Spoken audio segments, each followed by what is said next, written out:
Weaver's been compromised. Expect the base to be an elevated alert. Hold your position. We are inbound. At this point, there's no denying that the Call of Duty franchise is the 800-pound gorilla of the video game industry. Taking a huge chunk out of the pie year in and year out, it's loathed by competing publishers but embraced by players for supplying near-limitless replay value. The series typically alternates between developers from one year to the next, and it's Treyarch's turn to deliver the goods with Call of Duty Black Ops. Is it a full-out assault, or should it be classified as a secret mission?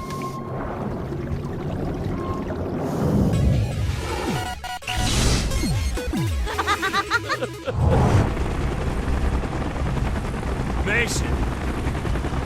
Woods, you look like hammered shit. Some count for shit in the jungle.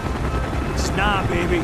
It's good to see you. Yeah, you too. Set in the 60s during the Vietnam War, Black Ops begins in an interrogation room.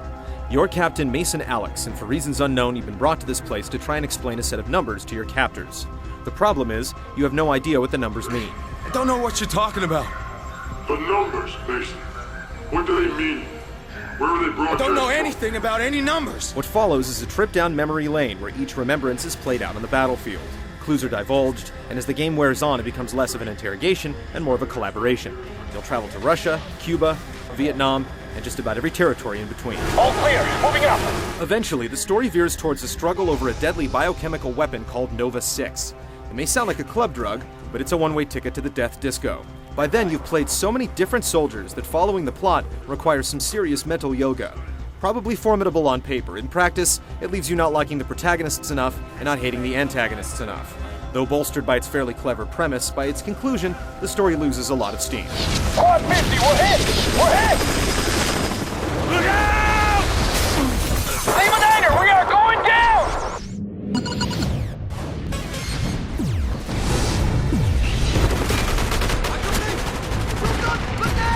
The general design of Black Ops maintains the blueprint. Follow the linear path laid out by comrades and enemies and lay waste to everything in your path. The devil is in the details. With dozens of these types of games on the market, we thought we'd seen it all, but there are some wrinkles.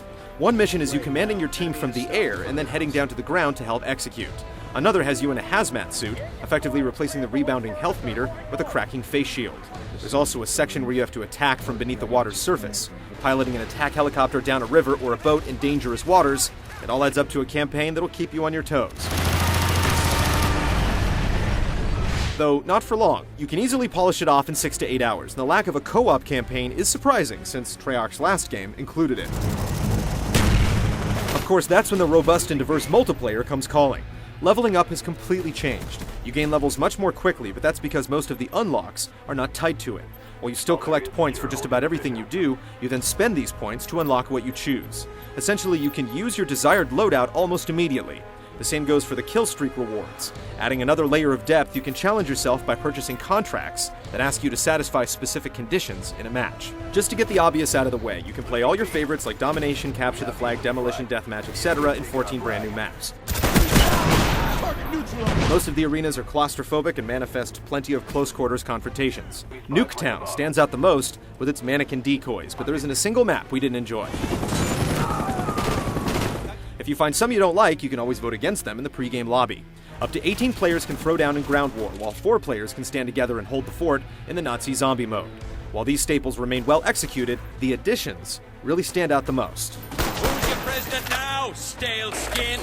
Wager mode is the crown jewel. These free-for-all options for up to 6 players allow you to place a bet that you'll finish in the top 3 when the dust settles. Finish in the bottom 3, and you forfeit your bet. There are just 4 match types, but they're all great in their own way. Sticks and Stones arms players with a knife, a tomahawk, and a crossbow with exploding arrows.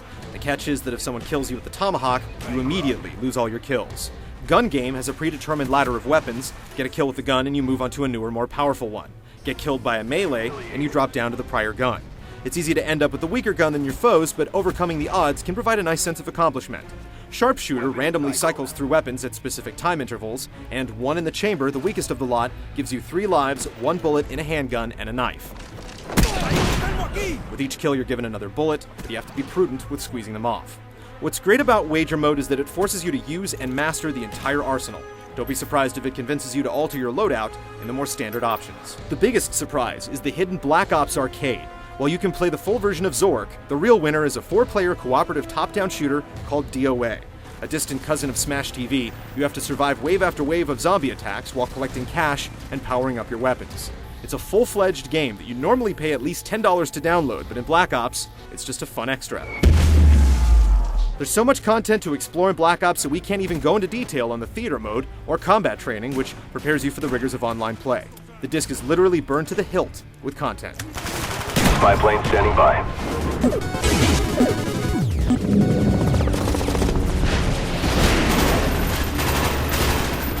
Out on the battlefield, attention spans need not apply. The campaign jumps you from gunner to foot soldier to pilot and back again every 15 minutes or so. It's like Whiplash in video game form. Piloting vehicles is user-friendly no matter the mode of transportation, and cheap QuickTime events are kept mostly at bay.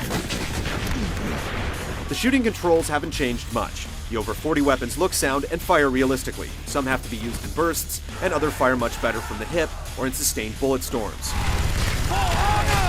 The recoil is subdued, and wind and distance have little effect, but you'll find plenty of armaments to snuggle up next to.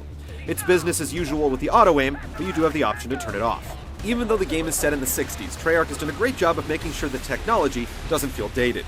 Weapons like flamethrowers and first-person rockets keep it up to speed, while upgrades like dragon shells for the shotgun give it a kick. Perks have received the most massaging, taking note of a lot of exploits from Modern Warfare 2 and making needed adjustments. You can no longer quickscope with a sniper rifle using sleight of hand, and balanced squashers like stopping power and one-man army have been completely excised. The campaign does a great job of preparing you for online battle as you get used to most of the features. The Immortal Team AI gets the job done from both a scripting and combat perspective, though once again you have no control over what they do or where they go. And while vehicles are a huge part of the campaign, they're still MIA in the multiplayer. Take out those damn RPGs! The gameplay in Black Ops is unquestionably tight, user-friendly, and varied, though it can feel like you're just running from one slightly interactive event to the next at times. Go, go, go, go! Online, it addresses most of the balancing complaints, culminating in a game that's more about skill and less about gaming the system. With no radical changes to the formula, it plays it safe, and most of the adjustments will be felt more by fans than armchair generals. They have our flag. Our flag has been returned.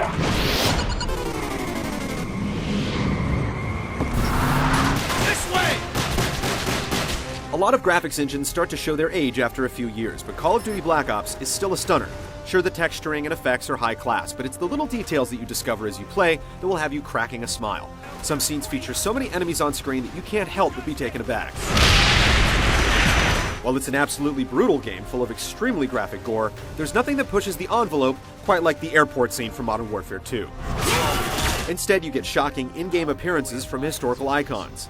The game is bolstered by pre-rendered FMV sequences that are essentially the video equivalent of a seizure. The soundtrack is comprised of a combination of full-blown orchestral compositions and licensed songs that were right at home during the Summer of Love.